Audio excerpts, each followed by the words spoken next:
So at that point we have a fully functioning game now. The next things to do to take it on a bit further is to then expand your world a little bit, and that's when you can introduce the design tools to your students, if they haven't already found them anyway. So I'm going to go to the paintbrush tool, and I'm just going to select a round brush and just start to expand this grassy area a little.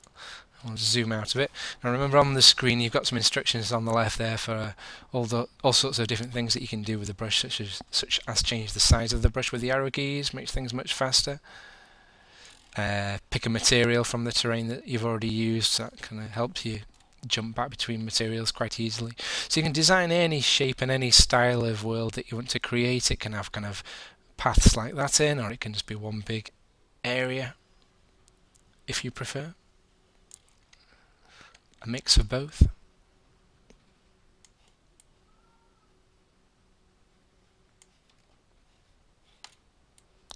Put one more loop in at the bottom there.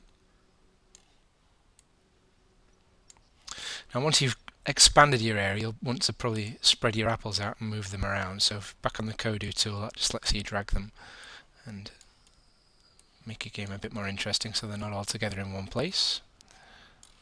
And you've got a bit further to go to collect them now.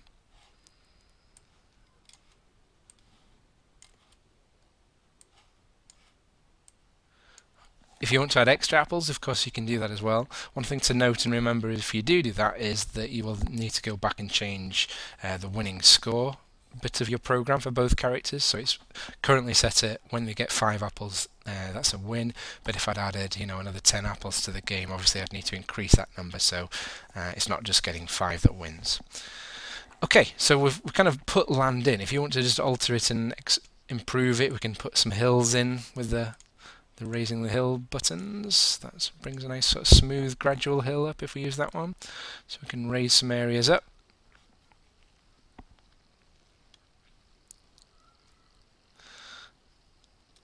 You can add other objects to your game, such as trees and things like that. Remember, the space bar lets you grab and go back into camera mode. It's probably worth making your hills fairly gradual if you can, and not too steep, so your characters don't get stuck on them and that kind of thing. If you do put a hilly area up like that and you just want to smooth it out so you get less of this kind of blocky effect that you can see there, just use the flatten tool, which is the next one along.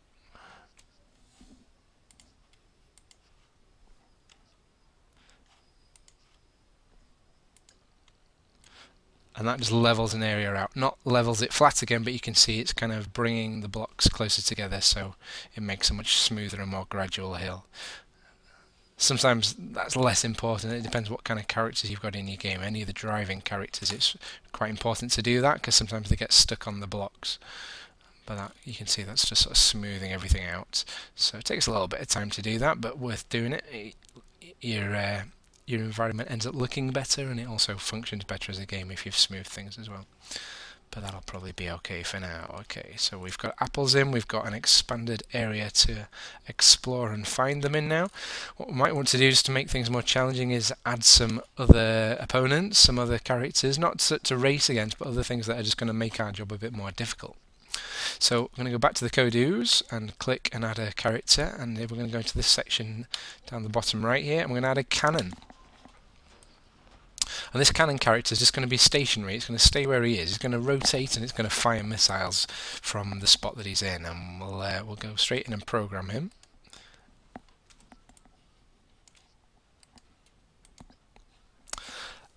And the when instruction here is just going to be a timer. So down the bottom you've got the timer. So that's going to be how often he fires in this case. So when you've selected the timer, choose a time duration of how often you want it to fire. So let's say every 2 seconds.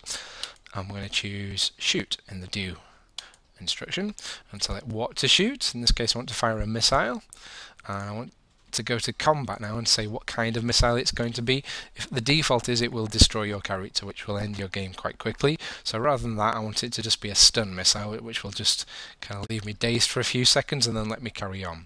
So every 2 seconds it's going to shoot a stun missile. That's all I need to put in there.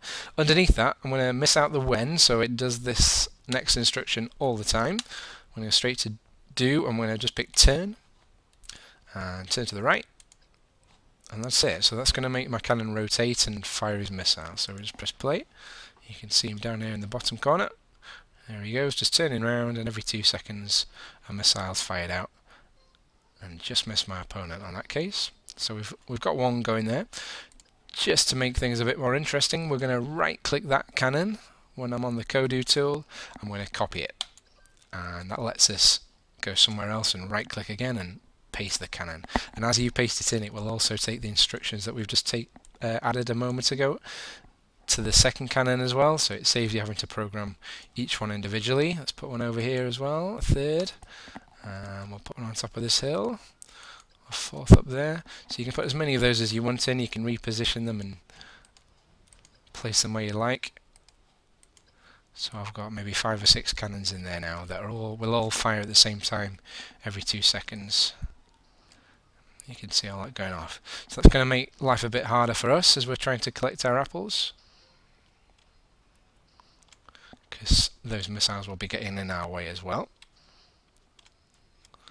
Okay, to take things even further, we're going to add a second kind of bad guy character, if you like. So we'll go back to the Kodus.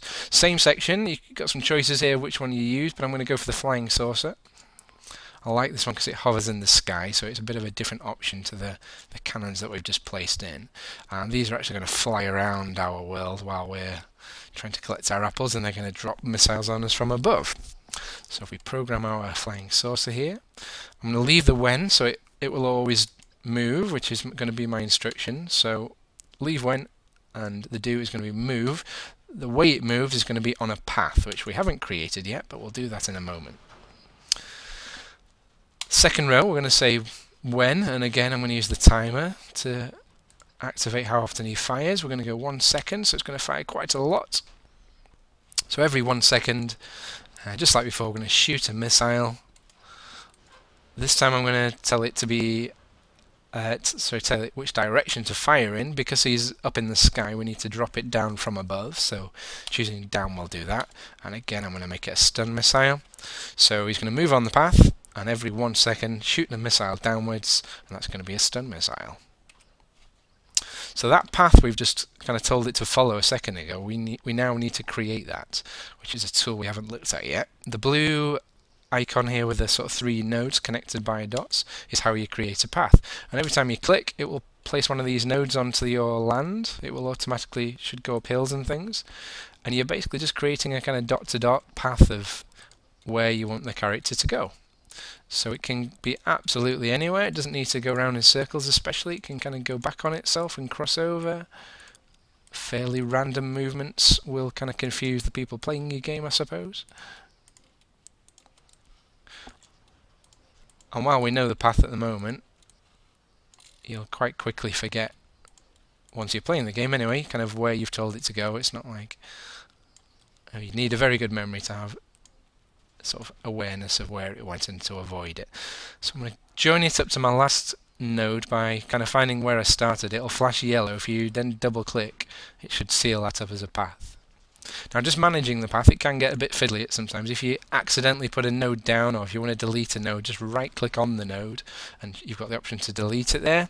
If you break a path accidentally or stop too soon with a path, you can always go to a node, right click and add more nodes, and that'll kind of let you carry on with the path. Once you've got the node building tool on, if you press escape at any time, it will kind of release you from that and take you back to just the rest of the menu tools. So that path is on there. The flying saucer will jump to that path as soon as we press go, and it will whiz its way around and follow that path. And of course that path will become invisible in a minute, so let's just do that. There we go, so the path disappears.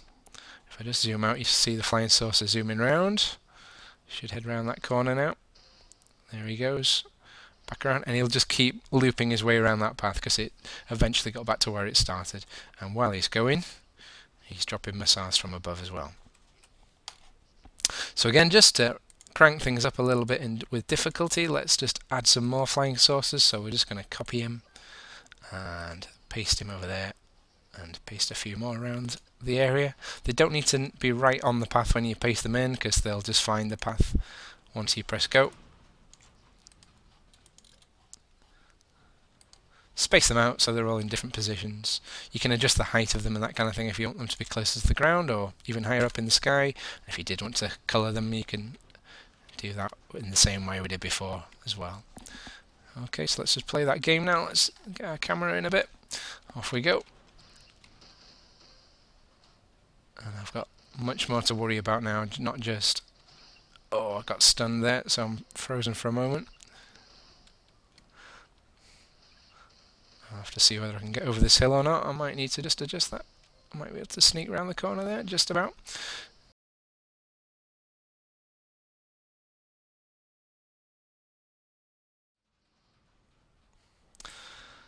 So lots more you can add in, other kind of things to your terrain, other characters, other features, more apples, more things to collect, different kinds of things to collect.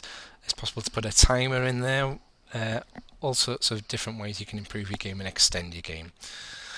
The last thing we're going to look at though is just kind of a bit of file management really, and how to save and get your files out of Kodu if you need to, that kind of thing. So back to the menu and the house button there, the home menu, and you see the option to save my world. At that point you can name, the name is not your name but the name of your game. So we'll say collecting apples. The V and the number button up there is the version of the file, so you can maybe save it as you're going and each time put version 1, version 2 as you kind of extend and add to the file, so you can always kind of go back to earlier versions if you want to track your progress or in case things go wrong. The description is just a really short introduction so people know what to do and maybe what the controls are. So use the arrow keys, that's important, to move around the world.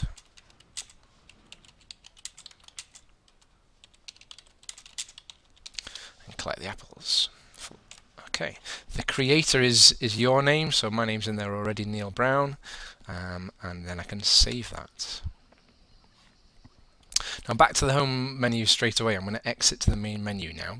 Actually, you can see other options in there. You've got the option to print code for the level, which can be quite useful. That can send straight to your printer the code that you've put in, but I'm going to exit there and go back to the main menu.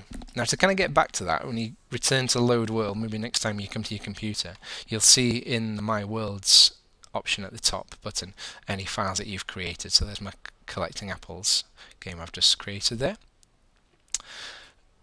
If you want to, that saves it locally to the machine that you're working on. So to be able to sort of move the file around, if you want to take it home or email it to yourself or just put it onto the shared area, that kind of thing, you need to click it as if you're going to play it, but instead choose export instead of play, and that'll bring up a regular kind of Windows save box, and you can decide where you're going to save it. So I'm just going to save into my documents here, and it's already got the title of the game in and my name's already in there.